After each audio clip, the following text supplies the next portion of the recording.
Before you say a single word, before you react, before you explain yourself, before you reach for your phone to argue with someone who will never understand you, pause. Just for 1 second. Pause. Because that pause, that one small gap between what happened and what you do next, that is where your power lives.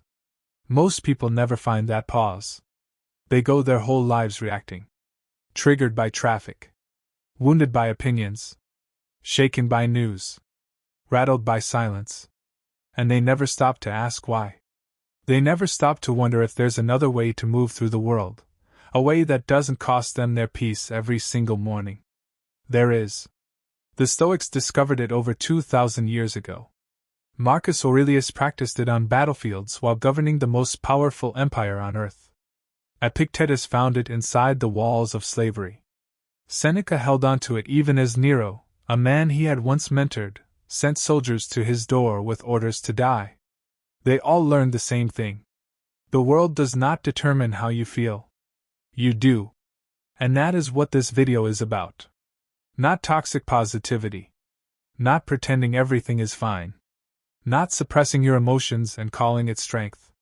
This is about something far more dangerous to your enemies and far more valuable to your life, an unbothered mind. A mind that cannot be shaken by what it cannot control. A mind that processes chaos without becoming chaos. A mind so rooted in itself that storms pass through it the way wind passes through iron gates, loud, briefly, and then gone. This is inner steel. And if you're serious about training your mind to reach that level, subscribe right now. Every week, we go deeper. Let's begin. Point 1. Understand what you actually control, and release everything else. There is a line. Most people never find it. They spend their lives on the wrong side of it, exhausted, frustrated, angry at circumstances, angry at other people, angry at the world for not bending to their expectations.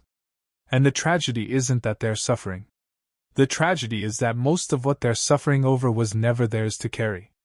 The line is simple: what is up to you, and what is not. Epictetus drew this line at the very beginning of his teachings. It is literally the first thing written in the Enchiridion, the manual he passed down to his students. He called it the dichotomy of control. And he was not subtle about it. He said, some things are in our control and others not. In our control are opinion, pursuit, desire, aversion, and our own actions. Not in our control are body, reputation, command, and in one word, whatever are not our own actions. Now, Epictetus was a slave. He said these words not from a comfortable philosophical study, but from a life that had stripped him of nearly everything the world considers power. His master once broke his leg deliberately, just to demonstrate ownership. Epictetus reportedly looked at him calmly and said, "You are going to break it." And when it snapped, he said simply, "Did I not tell you?" This is not indifference. This is not numbness. This is the discipline of a man who had decided, at some level so deep it could not be touched by another human being, what belonged to him, and what did not. His leg was not in his control. His master's cruelty was not in his control. But his response, his composure, his clarity, his refusal to be internally broken by what was only externally happening, that was entirely his. Most of us have never experienced anything remotely close to that degree of suffering. And yet we lose our peace over things far smaller: a comment on social media, a meeting that didn't go our way, a friend who forgot to reply, a plan that fell apart. We hand our emotional state over to forces that deserve no authority over us. We give them the keys to our inner world and then wonder why we feel out of control. The training begins here. Every morning, and I mean every single morning, before the noise begins, you must draw the line. You must ask yourself, what, today, actually falls within my control? My effort. My attitude. My attention. My words. My choices. My response to whatever happens. Everything else?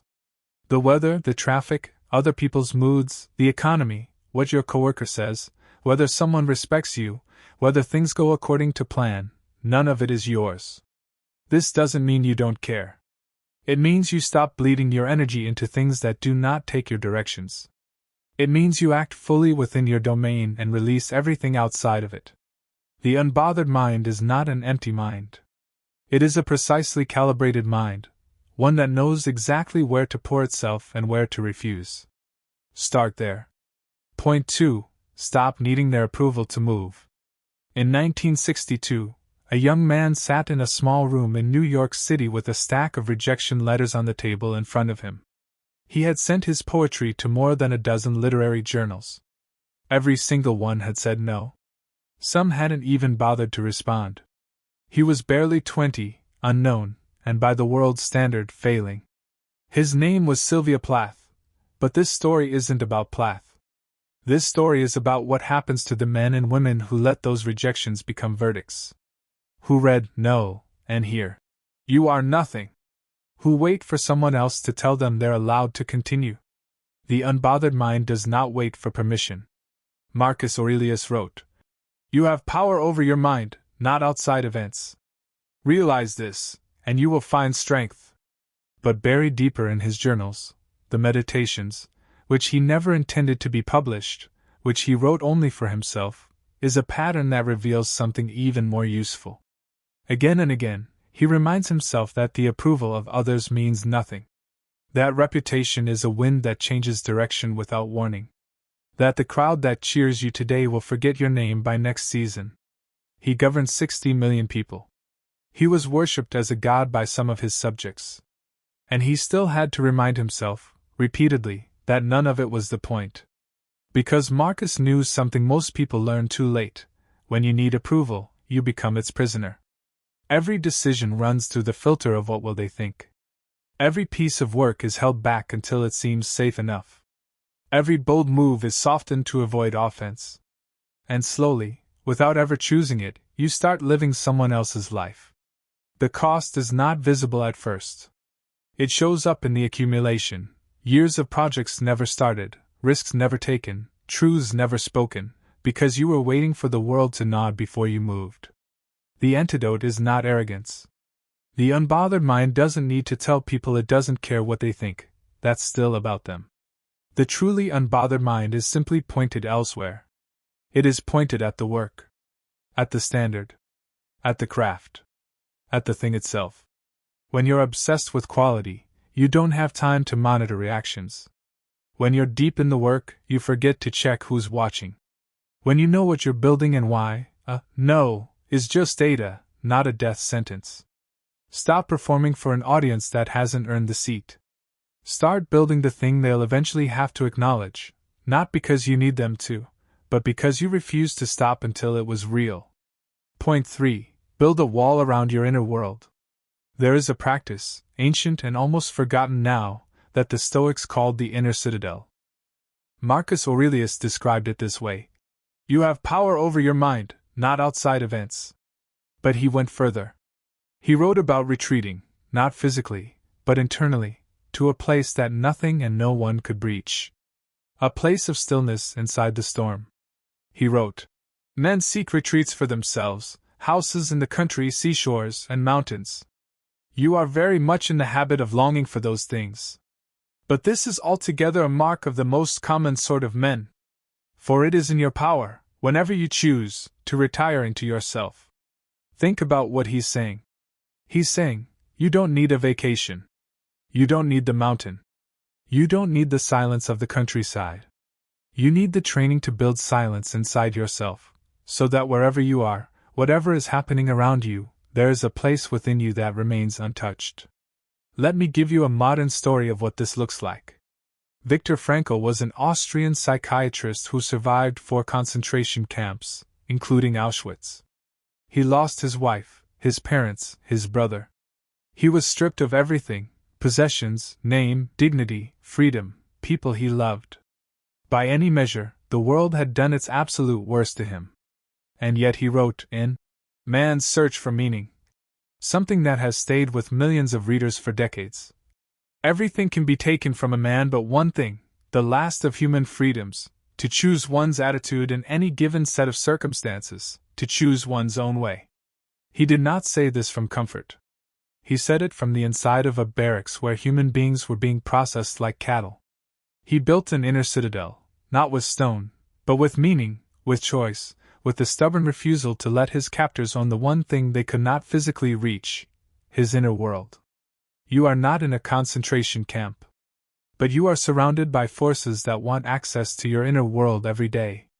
Social media is engineered to destabilize you, to make you feel behind, insufficient, envious, outraged. People project their insecurities onto you. The news cycles on catastrophe because panic is profitable.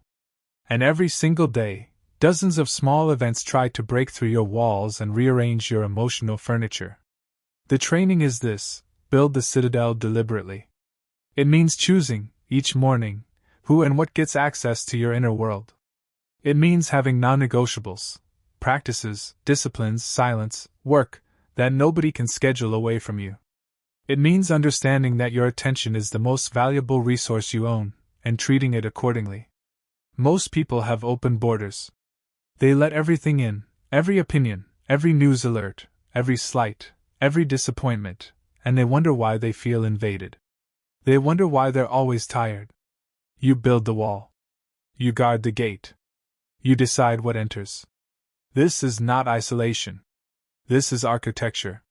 Point 4. Learn to sit with discomfort without running from it. There is a story, rarely told, about a Japanese soldier named Hiro Onoda. Onoda was a loyal soldier who continued fighting in the Philippine jungle until 1974, nearly 30 years after World War II ended. He had never received official orders to stand down, and so he kept going, surviving, hiding, carrying out small operations, refusing to surrender. When the world found him and explained that the war was over, that Japan had surrendered in 1945, he didn't believe it at first. He needed his former commanding officer to fly out personally and issue a formal order of relief before Onoda would lay down his weapon. He had been in discomfort, genuine, brutal, years-long discomfort, and he had not cracked. He had simply continued. Now, the point here is not about loyalty to a lost cause. The point is about what human beings are actually capable of when they stop treating discomfort as a signal to quit. Modern life has done something insidious to us. It has made discomfort optional.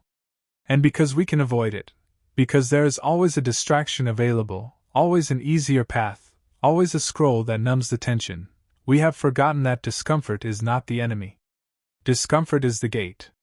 Everything you want is behind it. The business you want to build requires months of uncertainty and rejection, which is uncomfortable. The body you want to earn requires training when you don't feel like it, which is uncomfortable. The emotional maturity you're trying to reach requires sitting with feelings instead of running from them, deeply, persistently uncomfortable. The Stoics called this practice premeditation, the deliberate rehearsal of hardship. Seneca practiced voluntary poverty on a regular basis. He would eat simple food, wear rough clothing, sleep without comfort, not because he had to, but to remind himself that he could. To prove to himself that his well-being was not dependent on ease. He wrote, "Set aside a certain number of days during which you shall be content with the scantiest and cheapest fare, with coarse and rough dress, saying to yourself the while, 'Is this the condition that I feared?'" What Seneca was doing was training his tolerance. He was expanding his capacity to endure by exposing himself to small doses of what he feared, and discovering, again and again, that it was survivable. That discomfort was not fatal. That he was more capable than his comfort had allowed him to believe. Here is the practical training. The next time something uncomfortable arrives, a conversation you're avoiding, a difficult task you keep postponing, a feeling you keep running from, do not move. Stay in the discomfort for 5 more minutes than you want to. Notice it. Name it. Observe what it actually feels like in your body, in your chest, in your breathing. You will discover that most discomfort is a paper tiger. Loud.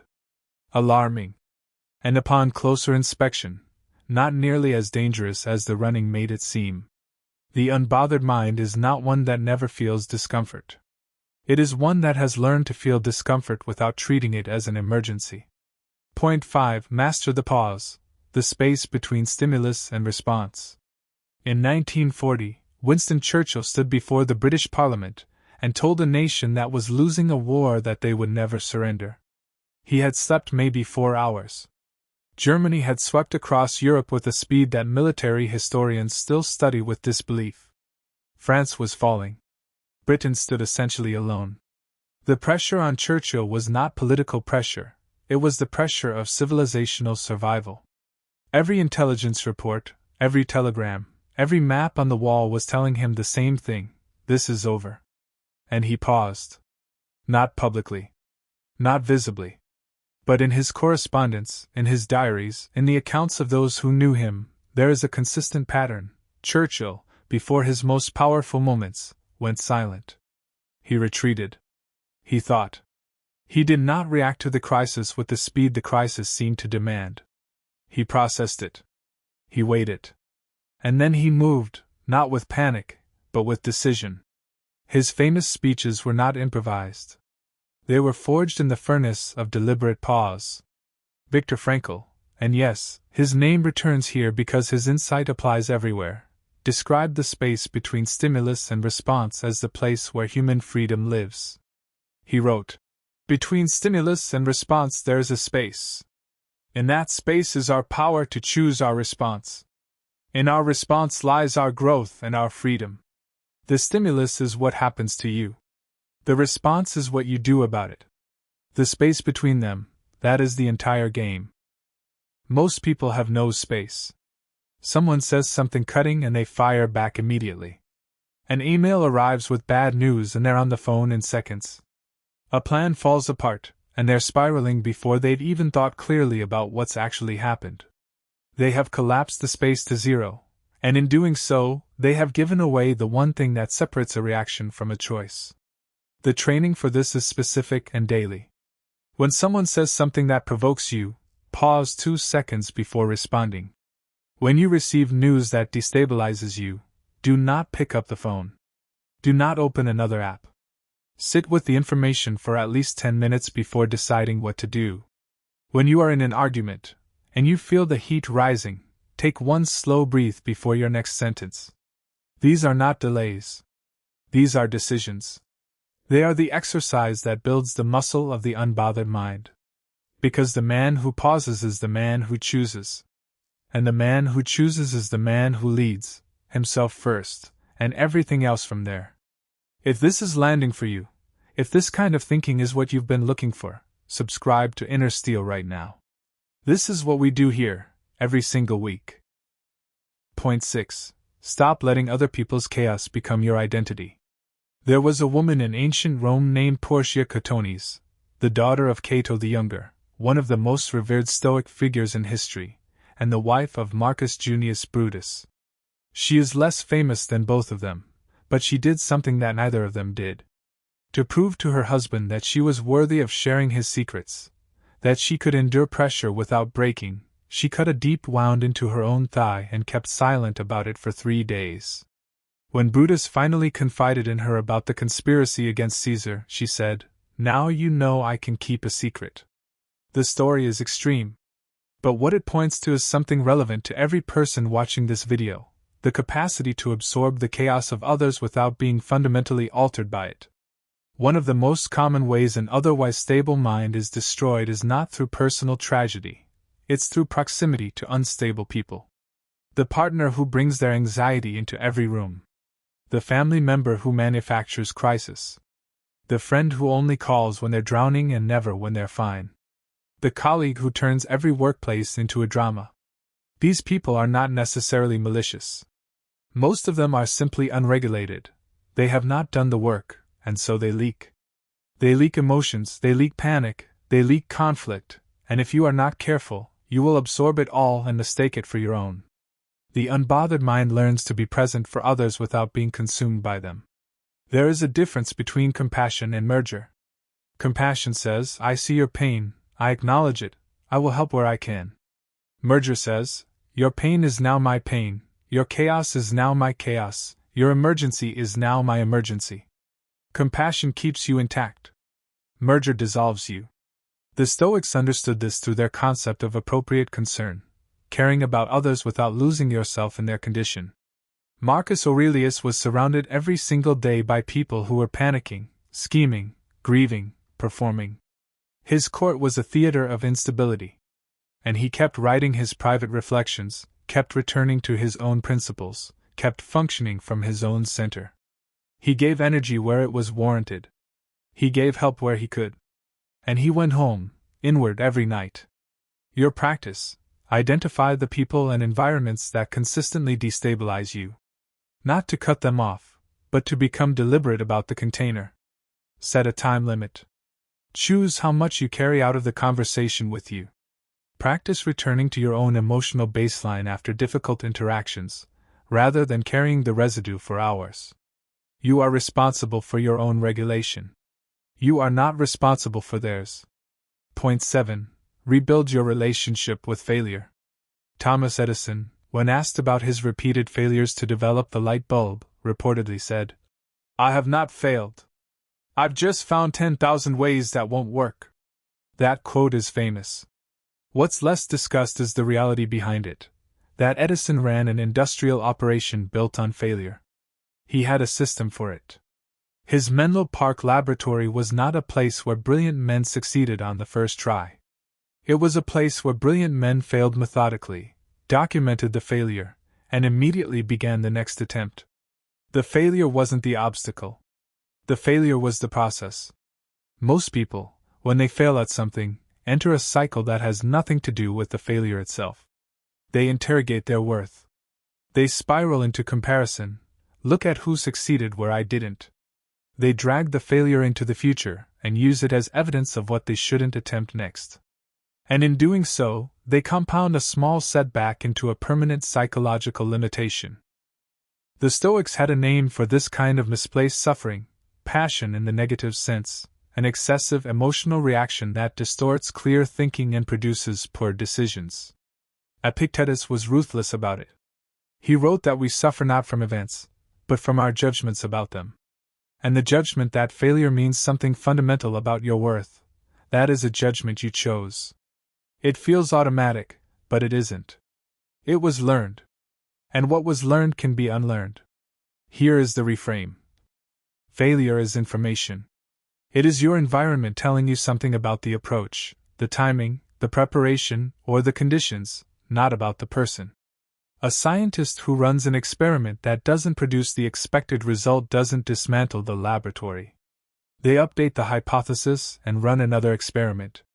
You are the scientist. Your life is the laboratory. Your failures are the data. The unbothered mind does not mean the mind that never fails.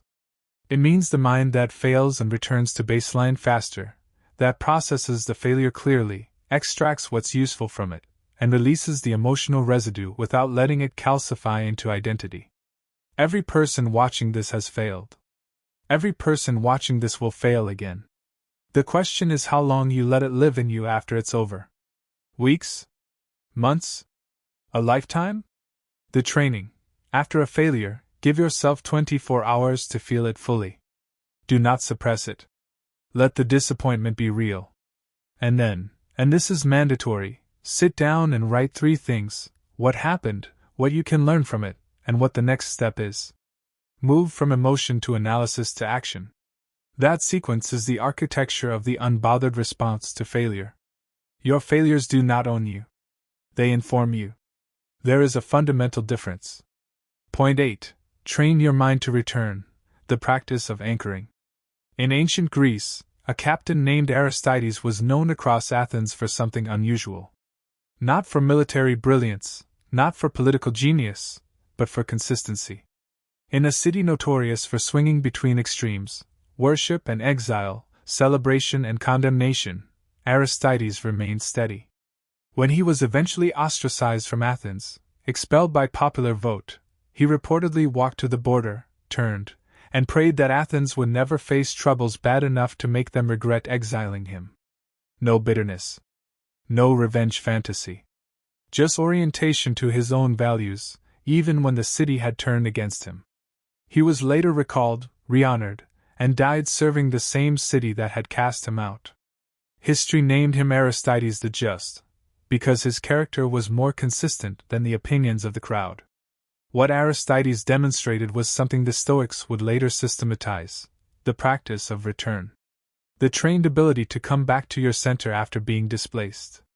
Not to pretend you were never displaced, but to know the path back. Here's the honest truth about training your mind to be unbothered: you will still be bothered. You are human. Things will shake you: losses, betrayals, rejections, grief, uncertainty. The goal is not to become a stone. The goal is to become someone who knows how to return. Like a compass that gets bumped off north, it wobbles, it spins, but if it's well made, it always finds its way back. The wobble is not the failure. The failure is the compass that never finds north again. Your anchor is whatever returns you to clarity. For Marcus Aurelius, it was his journaling, those private meditations, written not for publication but for his own recalibration. For many athletes, it is a physical routine, the same warm-up, the same breathing, the same ritual that signals to the body and mind: we are here now, we are present, we are ready. For some it is prayer. For others it is silence, reading, walking, or a conversation with someone who tells them the truth. The anchor is not the same for everyone. What matters is that you have one, and that you use it consistently enough that it becomes automatic. When you've been knocked off center by something at work, you know the path back. When a relationship destabilizes you, you know what helps you return to ground. When failure shakes your confidence, you have a practice, not a plan to feel better, but a practice to return to yourself. This is not soft. This is operational. Warriors, surgeons, athletes, leaders, all of them use some form of this, whether they call it Stoicism or not. The best performers in every field have systems for returning to their baseline under pressure. Build yours. Name it. Practice it before you need it. Point 9. Stop waiting for the world to be fair. Nelson Mandela spent 27 years in prison. 27 years. For a crime that was, at its root, the crime of wanting to be free. He was imprisoned at 44. He walked out at 71. A quarter-century of his life was taken by a government that could not tolerate a man who insisted on the dignity of his people. And when he walked out, and this is the part that should stop you completely, he did not emerge consumed by bitterness. He did not come out demanding that the world apologize before he would function. He did not let the injustice of what had happened to him become the lens through which he saw everything and everyone for the rest of his life. He emerged and immediately began the work of building something. In an interview years later, he was asked how he did it. How he survived what had been done to him without being broken by it. And he said something close to this: I realized that if I was still angry when I left the prison, I would still be in prison. The prison he was talking about was not made of stone. It was made of resentment. Here is one of the most important lessons in training an unbothered mind, and also one of the most difficult. The world is not going to be fair. Not to you. Not consistently. Not always when it matters most. People who did less will get more.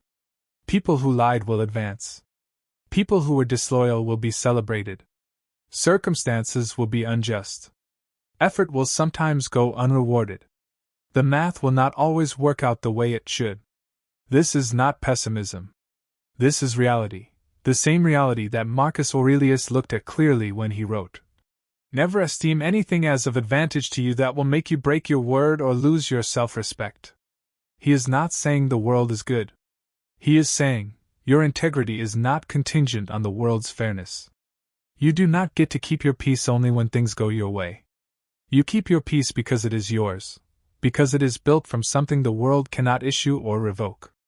The unbothered mind does not require fairness to function. It grieves injustice, genuinely, honestly, and then it asks the only question that matters: given that this happened, given that this is real, what do I do now? Not what should have happened. Not who is to blame. What do I do from here with what I have? That shift, from grievance to agency, is not surrender. It is strategy. It is the move of someone who has decided that their life is more important than their argument with reality. You are allowed to be wronged. You are not allowed to let being wronged become your permanent address. Point 10. Become difficult to disturb. There is a final image I want to leave you with. The ocean. Not the ocean during a storm, that's not the image. The image is the ocean floor during a storm. On the surface, there is chaos. Waves crash, wind tears, spray flies, ships fight for their lives. Everything on the surface is turbulence. And 60 feet below, on the floor of the ocean? Still. Undisturbed. The same cold, quiet world it was before the storm and will be when the storm is over. The chaos above does not reach it. This is the image Marcus Aurelius was reaching for when he wrote about the inner citadel. This is what Epictetus was pointing to with the dichotomy of control. This is what every teacher in every Stoic tradition was trying to hand down. You can have an inner world that the surface cannot touch. Not because you are unfeeling. Not because you are absent from the storm. You are present in the storm, you are there, doing what needs to be done, responding where response is warranted. But beneath the activity, beneath the engagement, at the deepest level of who you are, there is stillness. Becoming difficult to disturb is not a destination. It is a daily practice. It is the choice, every morning, to draw the line between what is yours and what is not. It is the refusal to need approval from people who have not earned the right to define you. It is the building of the inner citadel, the protected space inside yourself that no one is given access to without your deliberate invitation. It is learning to sit in discomfort without running. It is the pause before the reaction. It is the return to your anchor after you've been displaced. It is the refusal to let another person's chaos rewrite your identity. It is the willingness to fail and get back up without making the failure mean more than it does. It is the release of the demand that the world be fair before you allow yourself to function. It is, in the most honest terms, choosing yourself, your peace, your clarity, your capacity, over the noise of a world that was never quiet to begin with. The Stoics did not discover this because life was kind to them. Marcus Aurelius fought wars, buried children, governed a crumbling empire, and still wrote reminders to himself to be grateful. Epictetus sat in slavery and still talked about freedom as though it was the most natural thing in the world. Seneca watched death approach with a sword in the hand of a man he had once raised, and he died with more composure than most of us bring to a difficult Tuesday. They endured because they had built something on the inside that could not be reached from the outside. You can build it too. Not all at once. Not by watching one video or reading one book. You build it the same way you build any real thing, one day, one choice, one pause, one return at a time. That is what Inner Steel is here for. If this video found you at the right moment, if something in it confirmed what you already felt was true about how you want to move through the world, subscribe. We are here every week, going deeper into the philosophy that separates the men who are shaped by life from the men who shape their life. The mind is trainable. The work is real. The peace you're after is not given. It is built. Start today.